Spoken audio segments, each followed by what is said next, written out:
Allah Allah Allah Allah Allah Allah Allah Allah Allah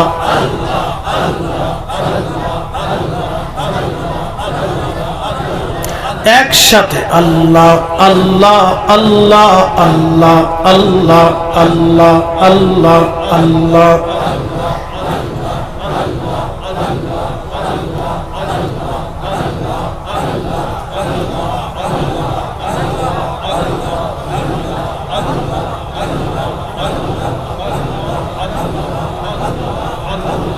Allah Allah Allah Allah Allah Allah Allah Allah Allah Allah Allah Allah Allah Allah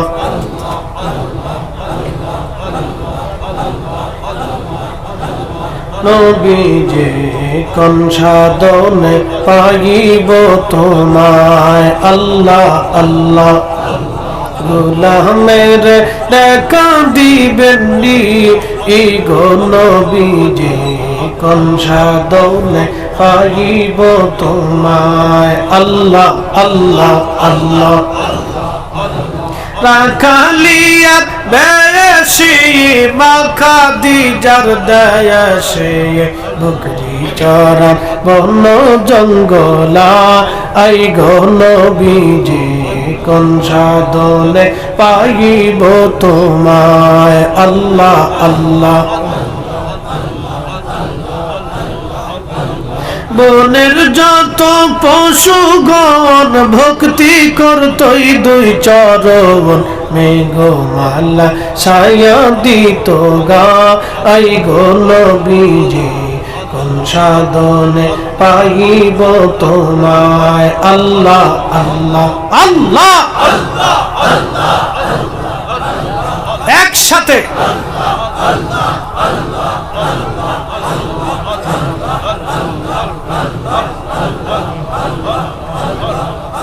এই লোকটাকে থামেন থামেন আপনি জিকির একসাথে করতে পারেন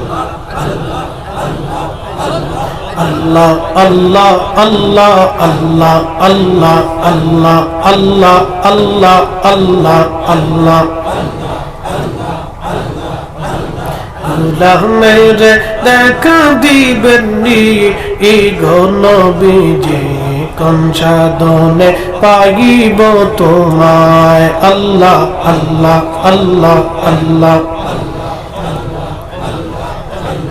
এই সমস্ত মুজিজা দেখা হযরত খাদিজা জীবন যৌবন সপিল আপনা আই গো নবীজি কোন সাধনে পাইব তোমায় আল্লাহ আল্লাহ কোন সাধনে পাইব তোমায় আই গো নবীজি কোন সাধনে পাইব তোমায় আল্লাহ আল্লাহ রাখালিয়ার বেজাসি মাখা দিজার দেশে বকরি চরা বন জঙ্গলা আই গো নবীজি কোন সাধনে পাইব তোমায় আল্লাহ আল্লাহ আল্লাহ আল্লাহ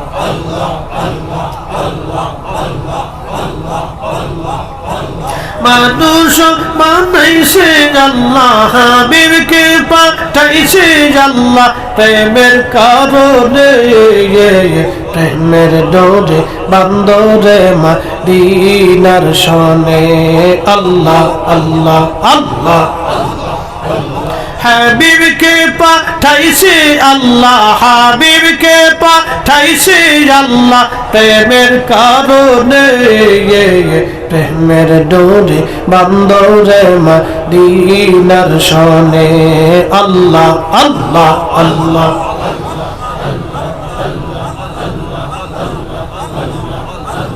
আল্লাহ আল্লাহ আল্লাহ আল্লাহ আল্লাহ আল্লাহ আল্লাহ আল্লাহ লা ইলাহা ইল্লাল্লাহু মুহাম্মাদুর রাসূলুল্লাহ সাল্লাল্লাহু আলাইহি ওয়াসাল্লাম একবার জোরে বলা যাবে কি মারহাবা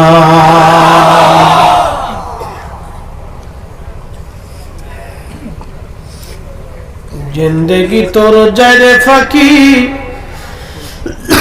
দিয়া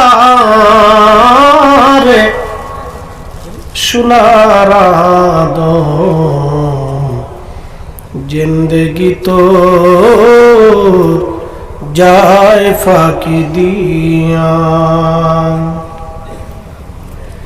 ও আদমরি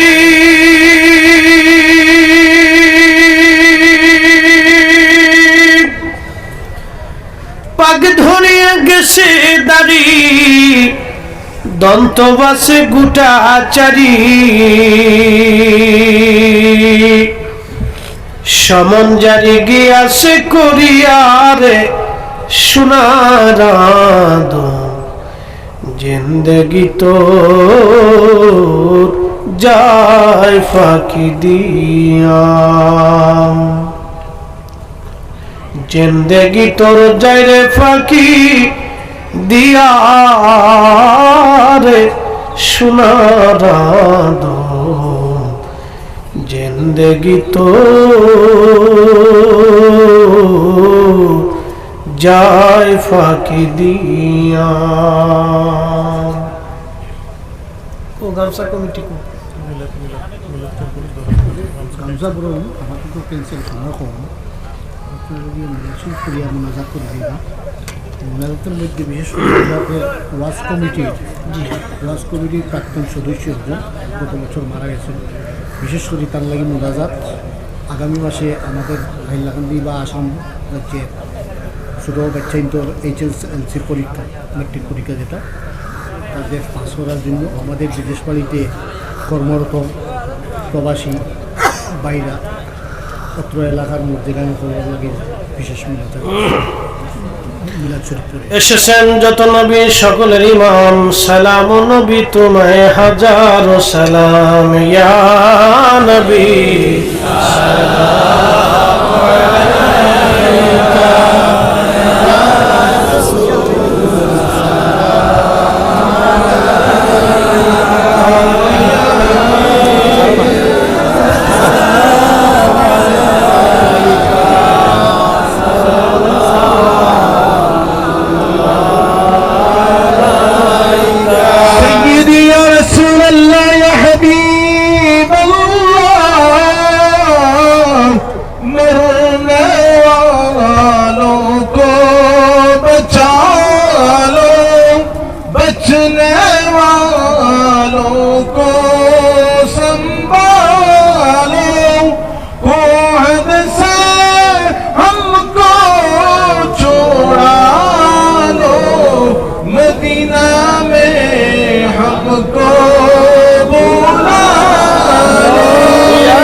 कितना सुहाना जगमगा उठा ज़माना, मुसीबत में हमको बचाना, या नबी सलाम अलैका, या रसूल सलाम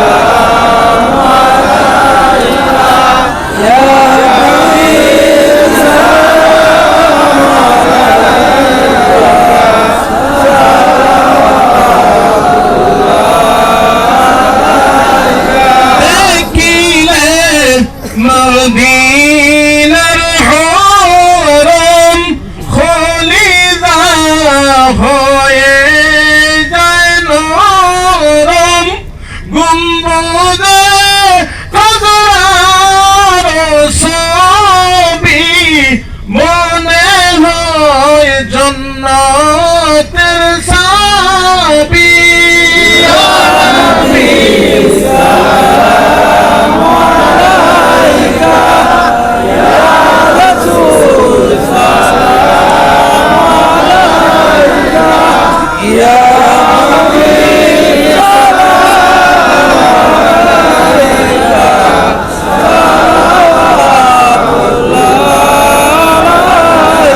মুদের লাশ কবরে রাখিলে লইয়া গো আপন কুলে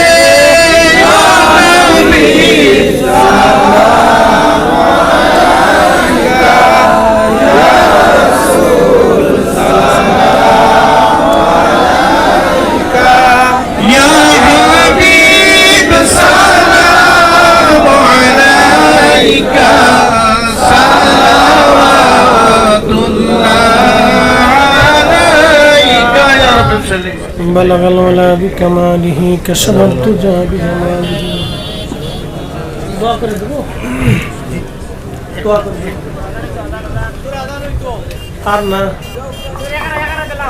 সুধীবৃন্দ, বাহিরে মাইক বন্ধ তো। কিছুক্ষণ পরে আমাদের মোনাজাত করে সবার সমাপ্তি ঘোষণা করা হবে। ইতিমধ্যে হাইলাকান্দি জেলার ব্রজপুর ইয়াকুবিয়া টাইটেল মাদ্রাসার পক্ষ থেকে আপনাদের জন্য একটি দাওয়াতনামা নিয়ে আসছেন ওরা। আগামী 14 জানুয়ারি রোজ রবিবার জোহরের নামাজ থেকে রাত্রি 10 ঘটিকা অবধি পর্যন্ত দস্তারবন্দি মেহফিল, 32 জন আলিমকে সনদ দেওয়া হবে তথা বিশেষ প্রোগ্রাম যেটা মাগরিব পর থেকে শুরু হবে। বিগত 3 বছরে ওনারা 36 জন আলিমদেরকে সনদ উপহার দিয়েছেন। তৎসঙ্গে এই বছর থেকে ওনাদের ইয়াকুবের টাইটেল মাদ্রাসার সঙ্গে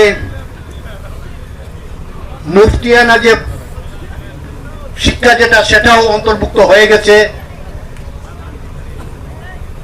তারপরে কারিগরি শিক্ষার জন্য এই বছর ওনারা মেহফিলের মাধ্যমে ঘোষণা করা হবে কি কি কারিগরি শিক্ষা, যেমন কম্পিউটার, টেইলারিং, ড্রাইভিং, বিভিন্ন ইত্যাদি ইত্যাদি সেই মাদ্রাসার পক্ষ থেকে ওনারা ঘোষণা করবেন। আপনারা সবাই 14 জানুয়ারি রোজ রবিবার মাগরিবের নামাজ পর উপস্থিত থাকার জন্য বিনম্র নিবেদন আবেদন করা হইয়াছে। আরো একটি ঘোষণা, মাহফিলে ইসালে সোয়াব ও তরিকতের বাৎসরিক জলসা স্থান নিমাইচন্দ্রপুর সাহেব বাড়ি, হাইলাকান্দি জেলা। তারিখ 1 ফেব্রুয়ারি রোজ বৃহস্পতিবার 17 মাঘ 1433 বাংলা। বিরাদরানে ইসলাম বিরাদরের তরিকত আগামী 1 ফেব্রুয়ারি 2024 ইংরেজি 17 মাঘ রোজ বৃহস্পতিবার সকাল 9 ঘটিকা থেকে বিকাল 4 ঘটিকা পর্যন্ত নিমাইচন্দ্রপুর সাহেব বাড়ি। আপনাদের জন্য দাওয়াত।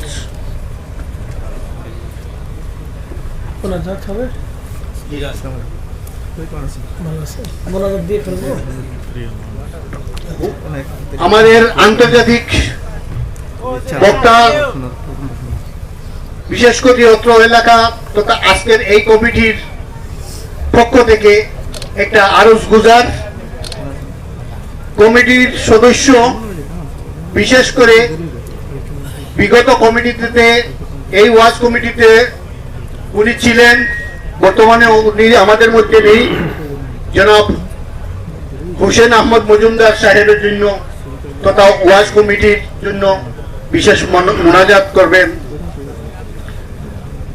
আজকের এই ওয়াজ কমিটির পরিচালনায় ছিলেন জনাব শাকির আহমেদ চৌধুরী সভাপতি, জনাব জিয়াউর রহমান মজুমদার সাহেব সম্পাদক, আব্দুল হাকিম চৌধুরী সদস্য, আনামউদ্দিন মজুমদার, মাসুক উদ্দিন বরবইয়া, আইনুল হোসেন মজুমদার, আফজল হোসেন বরবইয়া, আহমেদ হোসেন লস্কর, আব্দুল জলিল মজুমদার, আব্দুল মান্নাফ মজুমদার, আখলাস উদ্দিন বরবইয়া, আলম উদ্দিন বরবইয়া, শাহরুল বরবইয়া, কবির উদ্দিন বরবইয়া, ইসলাম উদ্দিন মজুমদার, আব্দুল মালিক বরবইয়া ও অন্যান্য সহযোগিতায়। বিশেষ করে এই বছর আমাদের মধ্যে এই কমিটির সদস্যর মধ্যে হোসেন আহমদ মজুমদার সাহেব আমাদের মধ্যে আর নেই। উনার জন্য বিশেষ মোনাজাত চাই। ইনশাআল্লাহ দোয়া করে দিই। আরেকটি আরজ গুজার, আমাদের দোয়া মোনাজাত পরে আমাদের অতিথি যেই সময় বাইরে যাবেন আপনারা দয়া করে রাস্তার মধ্যে ভিড় করবেন না। উনি ওই দিকে রাস্তা দিয়ে যাওয়ার সময় দয়া করে আপনারা স্টেজে বা প্যান্ডেলের দিকে ভিড় করবেন না, দয়া করে। আচ্ছা, বাইরের মাইকটা দেওয়া যাবে একটু দোয়ার সময়? বাইরের মাইকটা দিয়ে দেন। আস্তাগফিরুল্লাহ রাব্বি মিন কুল্লি যামবি ওয়া আতুবু ইলাইহি লা হাওলা ওয়া লা কুওয়াতা ইল্লা বিল্লাহ। আল্লাহ পাকের শাহী দরবারে হাত তুলে আমরা সকলে বলি আল্লাহুম্মা আমিন। ربنا آتنا في الدنيا حسنة وفي الآخرة حسنة وقنا عذاب النار। আল্লাহ পাইকান চন্দ্রপুর এলাকার যুব সমাজের উদ্যোগে তৃতীয় বার্ষিক বিরাট ওয়াজ দোয়ার মাহফিল শেষে তুমি মনিবের দরবারে হাত বাড়াইছি রব্বুল আলামিন। উলামা ইকরাম নিয়ে হাত তুলেছি, তলাবে ইকরাম নিয়ে হাত তুলেছি, কলিজার টুকরো যুবক ভাইদেরকে নিয়ে হাত বাড়িয়েছি, পর্দার আড়ালে মা বোনদেরকে নিয়ে হাত বাড়িয়েছি। আল্লাহ আজকের মাহফিল কবুল করে নিয়ে হাদিয়া টুকুন তোমার হাবিবের খিদমতে জান্নাতের বাগানে পৌঁছায় দাও আল্লাহ। জান্নাতুল বাকি মুআল্লাক, বদরে, উহুদে, খন্দক, মুতা, হুনাইন, শুহাদায়ে কারবালার হুজুরে আল্লাহ কাদরিয়া, চিশতিয়া, নকশবন্দিয়া, মুজাদ্দিদে, হানাফি, শাফি, মালিকি, হাম্বলি, এই জমিনের মাটির নিচে তোমার যত ওলিগণ ঘুমায় আল্লাহ সকলের খেদমতে আজকের মাহফিলের হাদিয়া দয়া করে পৌঁছে দাও আল্লাহ। আমাদের কারো বাবা নাই, কারো মা নাই, হতভাগা কে জানি মাও নাই, বাবা নাই। রব্বুল আলামিন কমিটির সদস্য হোসেন ভাই আজকে দুনিয়ায় নাই। আল্লাহ জানি না আগামীতে কে থাকবো কে থাকবো না, আমাদের জানা নাই। রব্বুল আলামিন বাবা মাদের কবর দেশে ঘুমিয়ে গেল আল্লাহ, বাবা মার কবর গুলি দয়া করে জান্নাতের বাগান বানায় দাও। হাইলাকান্দির জমিনে যত মুসলমান নরনারী কবরে চলে গেল সবার কবর গুলি দয়া করে জান্নাতের বাগান বানায় দাও আল্লাহ। আমি মুসাফির মেহমান, বহু দূর থেকে এসেছি, তোমার মায়ার বান্দাদেরকে নিয়ে হাত বাড়াইছি। এই মজলিসে আমার মতো গুনাহগার নিকৃষ্ট আর কেউ নাই আল্লাহ। কে জানি তোমার দরবারে পছন্দের বান্দা মালিক, আমাদের হাতগুলি যদি তোমার দরজা থেকে ফিরাও আমরা কার কাছে যাব আল্লাহ। জীবনের রাশি রাশি গুনাহ অপরাধগুলি তুমি দয়া করে মাফ করিয়ে দাও আল্লাহ। রব্বুল আলামিন আমার যুবক ভাইদের ভবিষ্যৎগুলি তুমি উজ্জ্বলময় করিয়ে দাও। আসমানি জমিনি হাওয়ায় রহে বালা থেকে আল্লাহ এলাকার সবাইকে তুমি নিরাপদ করে রাখো আল্লাহ। রব্বুল আলামিন সামনে পরীক্ষা দিবে ছেলেমেয়েরা, আল্লাহ পরীক্ষায় অংশগ্রহণ করে কামিয়াবি দান করার তৌফিক নসিব করো আল্লাহ। রব্বুল আলামিন আমাদের ভাইরা যারা ব্যবসা করে ব্যবসার ভিতরে বরকত দিয়ে দাও আল্লাহ। কঠিন কঠিন রোগ ব্যাধিগুলি তুমি দয়া করে শিফা করো আল্লাহ। অনেকে ঋণগ্রস্ত রব, ঋণগুলি মওকুফ করার তৌফিক দিয়ে দাও রব্বুল আলামিন। ম্যানেজিং কমিটি যুব সমাজ আল্লাহ, আমার শাকির ভাই এবং জিয়াউর রহমান ভাই, এরা যারা অনেক পরিশ্রম করলো রব আল্লাহ তাদের খেদমত পরিশ্রমগুলি দয়া করে কবুল করে নাও। উলামা ইকরাম, তলাবা ইকরাম, মুরব্বিন ইকরাম, যুবক থেকে শুরু করে আল্লাহ আমাদের দোয়াগুলি তোমার শাহী দরবারে কবুল করিয়া নাও। তোমার জিকির দিয়ে আমাদের কলিজাগুলি দয়া করে জিন্দা বানায় দাও আল্লাহ। বারে বারে মক্কা মদিনা জিয়ারত করার তৌফিক নসিব করো আল্লাহ। মুসা নবীর করছো গো দয়া আল্লাহ, তোর পাহাড়ি ডাকিয়া আমারে নি করবা গো দয়া আল্লাহ। মদিনাতে নিয়ে গো আল্লাহ মাফ করছনি। জীবনে কোনদিন নবী দেখি নাই রব, নবী দেখার মতো তৌফিক আমাদের নসিব করো আল্লাহ। নবী না দেখাইয়া কবরে ডাক দিও না আল্লাহ। নবীর আশিক গোলাম না মানে কবরে ডাক দিও না আল্লাহ। আমার এই মজলিসের মধ্যে যত মুসলমান আছে কবুল করো আল্লাহ। এই দেশের উপরে তুমি রহমত নাজিল করো আল্লাহ। এই দেশের উপরে তুমি বরকত দিয়ে দাও আল্লাহ। আমাদের দেশের উপরে তুমি রহমত নাজিল করো আল্লাহ। আল্লাহ মেহেরবানি করে বিদায় তো দিবা, মৌতের ডাক আসবে, কঠিন সাকারাত মৃত্যুর যন্ত্রণা আল্লাহ তার আসার আগে তোমার হাবিবের জিয়ারত নসিব করো আল্লাহ। ইউনূস নবীর করছো গো দয়া আল্লাহ, ইউনূস নবীর করছো গো দয়া আল্লাহ। মাছর পেটেতে রাখিয়া আমারে নি করবা গো দয়া আল্লাহ। কবরে রাখি আল্লাহ মাফ করছনি।